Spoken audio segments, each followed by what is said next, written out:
નમસ્કાર મિત્રો, હવે તમે કહેતા હો કે ઓર્ગેનિક કરતો કરતો ગયો ક્યાં પાછો, એટલે આજ ફરી એકવાર તમને બધાને હાર્દિક શુભકામના અને રામ રામ બધા મિત્રો. આપણે ઓર્ગેનિકમાં ગયા હતા ખરા, પણ હવે કેવી રીતે બરાબર. હવે આપણે આ ગૌકૃપા અમૃતમ બેક્ટેરિયા બનાવ્યા, એમાં ગૌકૃપા અમૃતમ બેક્ટેરિયા નાખ્યા, ગોળ નાખ્યો અને ખાટી છાશ, તાજી છાશ નાખી, એટલે એ પણ એક સરસ મજાનું તૈયાર થઈ ગયું છે. અને એક મિત્રો આપણે ફટાફટ વિડીયો ટૂંકો બનાવો, જેથી કરીને ટાઈમ કોઈ આગળ નથી અને મારા આગળ તો મુદ્દલ નથી.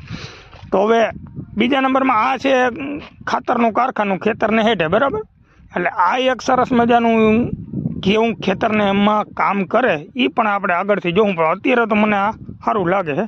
અને સ્લરી એકદમ આછી અને એકદમ ખળ ને આને તેને હું ડૂચો નાખ્યો અને એકદમ હાવ આછું પાણી જેવું નીકળે છે મિત્રો, બરાબર. એટલે આ એક થઈ ગયું. અને હવે બીજું છે મિત્રો, આપણે આ ડૂચો છે એકદમ મોટો બધો, એના માટે એક બેરલ પણ આપણે તૈયાર કર્યું એ આંબાને નીચે.